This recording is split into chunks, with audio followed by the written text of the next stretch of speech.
Coach Cara Lawson said Caitlin Clark looked good on both ends. But that understated quote barely hints at what actually unfolded at Team USA camp. Because Clark didn't just fit in, she set the standard. From the opening run, she controlled the pace, buried confident threes, and built instant chemistry with Aaliyah Boston that felt starter-ready, while Sue Bird, watching closely as managing director, made no effort to hide her approval. After a season disrupted by injuries, Clark sent a clear message. She's fully healthy, locked in, and prepared to be a driving force for a gold medal push in 2026.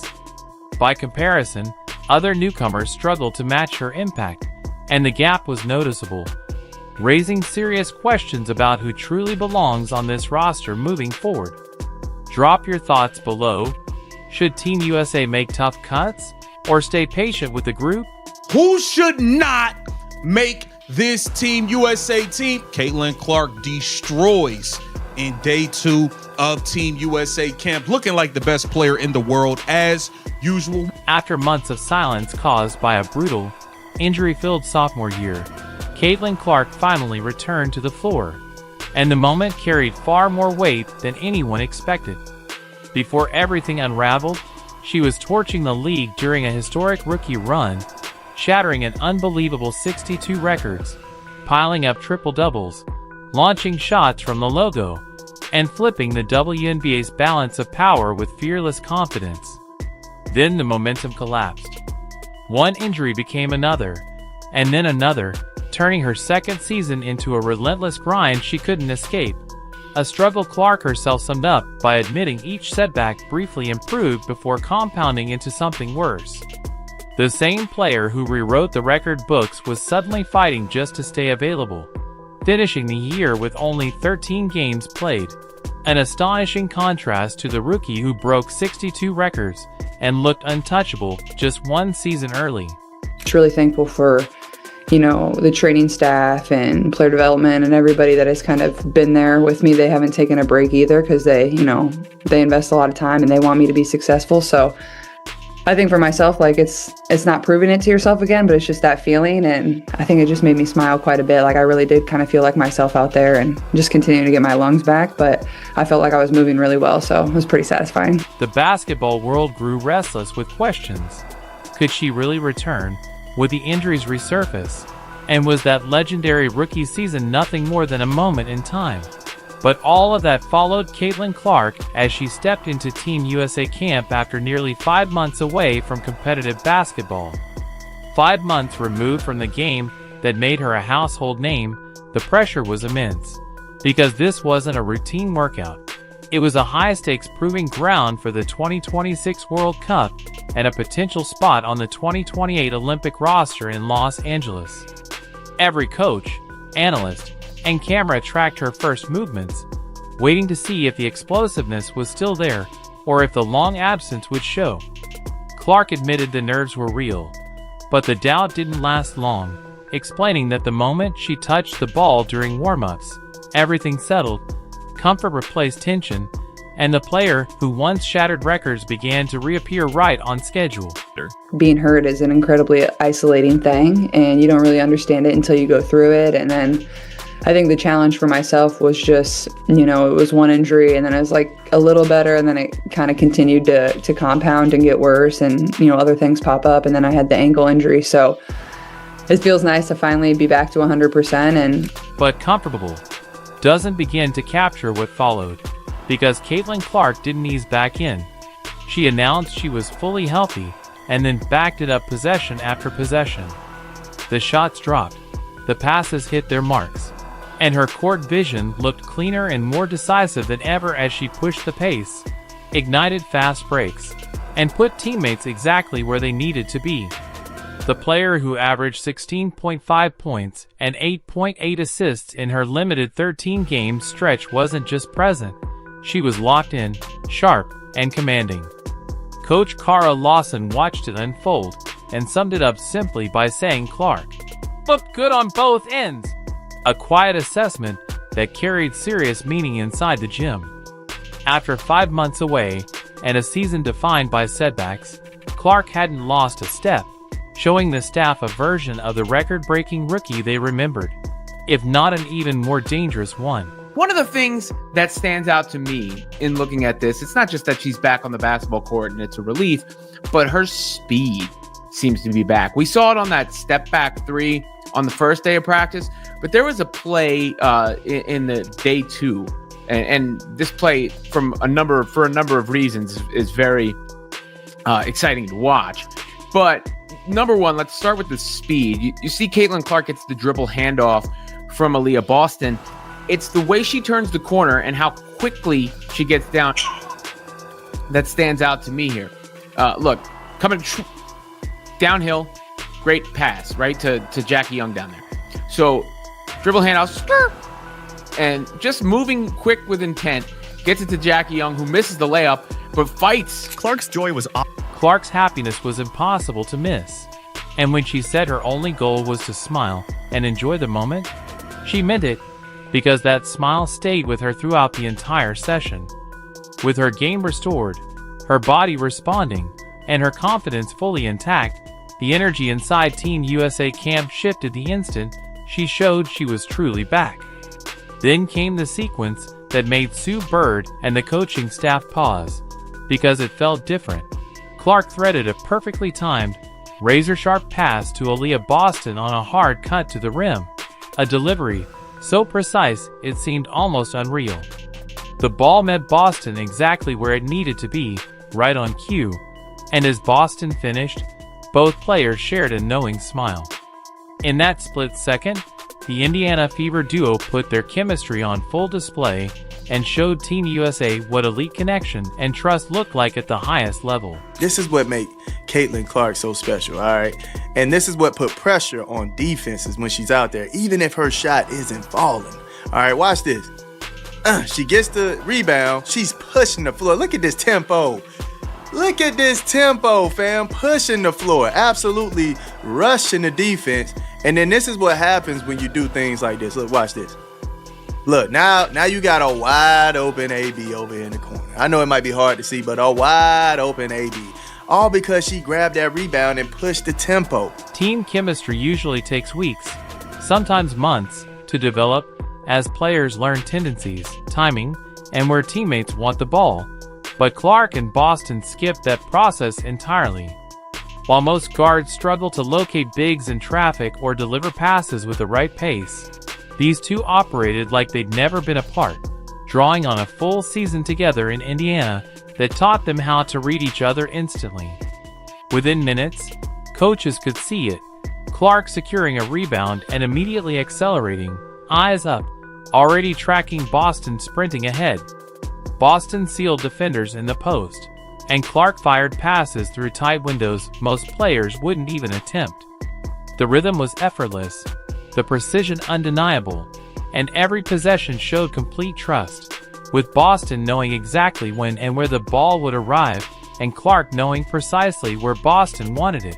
Caitlin knows when to do this, when not to do this. That's what makes her special. Now, there are other guards that can recognize when to push the floor and when not to, but I'm just pointing out what's special about Caitlin, along with those three balls that she can knock down. When her shot isn't falling, this is what makes her a weapon. Although her shot isn't falling, people still respect her to the level where they're like, hey, she can get hot, man. We're not going to just allow her to be open just because she missed 1, 2, 3 shots. We're not going to allow that, man. Stay on her. That gravity that she holds, man, it opens up the defense like this. Clark's vision unlocks scoring chances for Boston that most guards simply can't create, firing sharp entry passes at perfect angles when Boston sealed inside, and threading split-second deliveries on pick-and-rolls that cut straight through double teams. Boston finished with confidence because she trusted the ball would arrive exactly where it needed to be, and the pace only intensified when Clark secured rebounds and instantly accelerated, forcing defenses into panic mode. Boston sprinted the floor knowing effort would be rewarded, and that urgency spread as teammates followed their lead, running hard because Clark consistently found the open player. Her playmaking lifted the entire group, not just one teammate, highlighted by a flawless feed to Jackie Young cutting to the rim, delivered perfectly in stride and finished without hesitation. In moments like that, Clark and Young displayed a smooth, natural backcourt rhythm that looked less like an experiment and more like the foundation of Team USA's future starting lineup. I guess you can't rule anything completely out. Can't rule anything completely out like that team up right there. But I expect to see them really playing well off of each other in Team USA and in a Team USA uniform over the next several years, and the next couple of versions of that team. Just because Jackie Young knows how to do almost everything out on the court, and she would just thrive, I think, and she will thrive playing alongside Caitlin Clark. The energy between Clark and Boston was contagious, with smiles and easy confidence flowing through the entire practice as if they'd never missed a beat together. That comfort quickly turned into momentum, spreading to everyone on the floor as teammates cut harder, set sharper screens, and moved with purpose, trusting that Clark would reward smart basketball with pinpoint passes. Sue Bird and the coaching staff watched the chemistry grow in real time, knowing most point guards need weeks to build this kind of trust, while Clark arrived with it already established and began forming new connections just as quickly with players like Jackie Young. As the session went on, the question of who should run the offense started answering itself. Because Clark didn't simply blend in, she elevated the group around her. While the public framed camp as a wide-open battle for limited spots on the 2026 World Cup roster, the coaches were witnessing something else entirely. One player clearly separating from the pack as the competition everyone expected quietly tilted in her favor.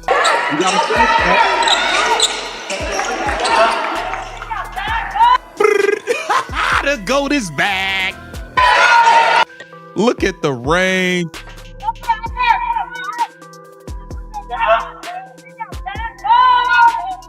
Man, she's back, bruh. She's back.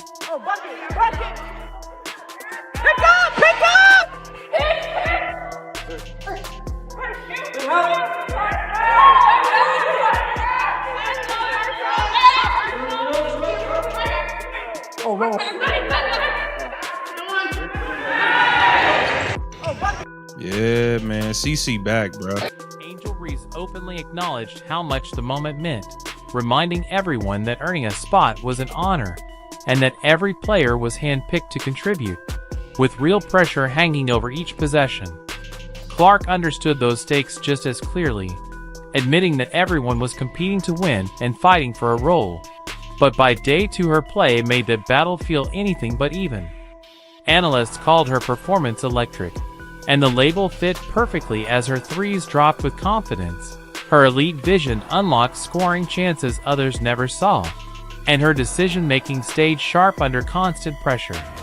She buried deep-range shots with defenders flying at her, sliced defenses apart with precise passes through traffic, and controlled every possession by reading the game flawlessly, knowing exactly when to attack, when to distribute, and when to set the tempo.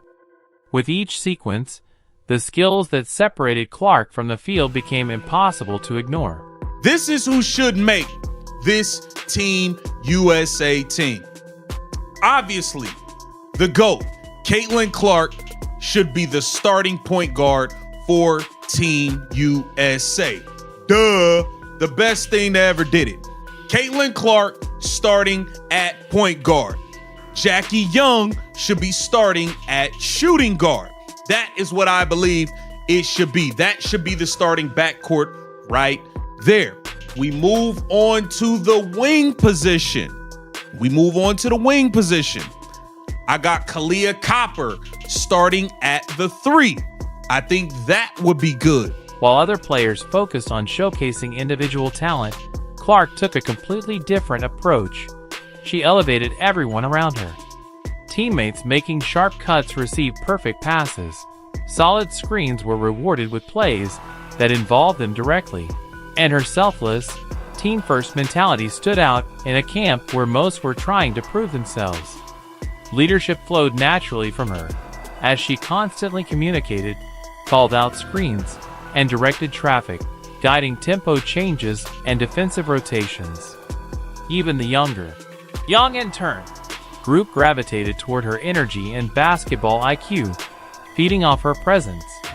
Sue Bird watched with clear satisfaction, noting, "She looked great," a phrase that carries serious weight from the managing director. Clark's rhythm was fully back after months away, and when Bird gives that kind of praise, the coaches and the entire camp take notice. And then this is gonna surprise some people, but I think she has versatility. She can score, she can play defense, she has size. I have De'Erica Hamby starting at the 4. I got De'Erica Hamby starting at the 4, and I got Indiana Fever's own Caitlin Clark's running mate, Aaliyah Boston, starting at the 5. That's my starting 5. That's my starting 5. Caitlin Clark, Jackie Young, Kalia Copper, De'Erica Hamby, and Aaliyah Boston. That's who I have in the starting lineup. The coaching staff's reactions made their preference obvious. Smiles followed every play Clark made, nods accompanied every smart decision, and their body language left no doubt. They had found their starting point guard. "It feels nice to finally be back to 100%, Clark admitted, and her performance left no question she meant it. Her dominance effectively ended any real competition for the lead guard spot. While other guards still battled for roster positions, Clark had secured the starting role. Team USA's future was crystallizing around one player who had just announced her return to elite form. And while headlines focused on who would make the team, the real story was who would define the next decade of USA basketball. This camp became the moment the torch was officially passed to a new generation, with Clark at the center of that transition. Her commanding play proved to coaches that they had discovered a franchise cornerstone for years to come. Reflecting on her journey, Clark recalled her U16 days dreaming of representing the senior national team. And now, at the start of a new Olympic cycle, that dream was becoming reality.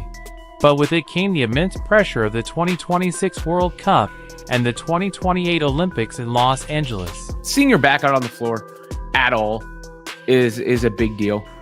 And probably people holding their breath a little bit too, but just all of her movements look good. That's the most important thing.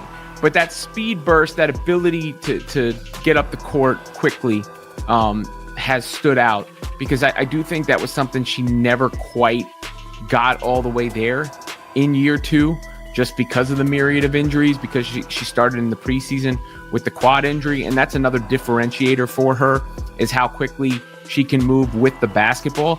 Sue Bird lauded Clark's resilience throughout a season marred by injuries, highlighting how she stayed engaged and contributed even while sidelined. The managing director acknowledged the hurdles Clark faced, but emphasized her unwavering support for teammates, a reflection of both character and commitment. Bird's praise underscored Team USA's long-term confidence in Clark as a leader, signaling that her role extends far beyond any single camp. Clark's transformation, from a second-year player battling setbacks to the clear cornerstone of Team USA's future, was now fully apparent. She confirmed she was back at 100% health, including recovery from the right groin injury that had cut her season short, moving fluidly on the court with no rust and a visible satisfaction in her regained form. Angel Reese can be an asset and a value, rebounding, being tenacious on this team, and being just a role player, which is what she should be. She's not a star go-to player. Rebound, and that's it. That's all. Rebound and play defense. That's all you got to do. That should be your role, but your team in the WNBA sucks so bad that you're trying to do more, and it's just not you. Angel Reese acknowledged that camp selections were based on players' ability to contribute, but her fit with Team USA's evolving style raised questions. Her approach didn't align seamlessly with Clark's fast tempo, team-first game, and the coaching staff's attention increasingly favored Clark's ability to elevate everyone around her over Reese's individual efforts. Frustration grew for Reese as Clark dominated practice, while her own opportunities diminished. The competitive tension intensified as roster positions began to solidify, and Clark's instant chemistry with teammates like Aaliyah Boston and Cameron Brink showcased natural connections that Reese struggled to replicate. With each practice, her chances of making the final roster appeared to wane. Coach Cara Lawson was impressed with Clark's performance at camp. She looked good on both ends of the court and hadn't missed a beat, Lawson said, emphasizing Clark's focus and readiness after time away from competition, a clear signal that Clark had secured her spot on the 2026 World Cup roster. That speed is back. That burst is back. And therefore, Caitlin Clark, I would call her number 22, but in this case, number 17 is back. Just the way she gets up the floor, control of the ball, control of the step back, pure, all that. She said she had to get her conditioning back. Sue Bird said that was one thing it would take her a little bit of time to work towards. The official roster announcement only confirmed what everyone at camp already saw. Caitlin Clark had secured her starring role in Team USA's future championship plans. Her return set the stage for unprecedented success, both for the national team and the Indiana Fever, as she reunited with Cameron Brink and reflected on their shared history from U19 days. Clark's journey from camp standout to potential Olympic gold medalist was just beginning, laying the foundation for a dominant run through 2026 and beyond. Sue Bird and Coach Lawson aren't merely assembling a team for the next World Cup. They're crafting a dynasty centered around one player. The challenge of blending youthful talent with USA basketball's gold medal standards is formidable, but Clark provides the perfect bridge, pairing elite skill with leadership that Bird praised throughout her injury recovery. Even while sidelined, she remained engaged, and now her step-back threes and precise passing show she hasn't lost a step. Team USA has found its leader for Germany 2026 and Los Angeles 2028. And while the conversation continues about roster decisions, one thing is clear: Clark is the cornerstone. Drop your thoughts in the comments on Angel Reese's future with Team USA. And don't forget to like, subscribe, and turn on notifications to stay updated.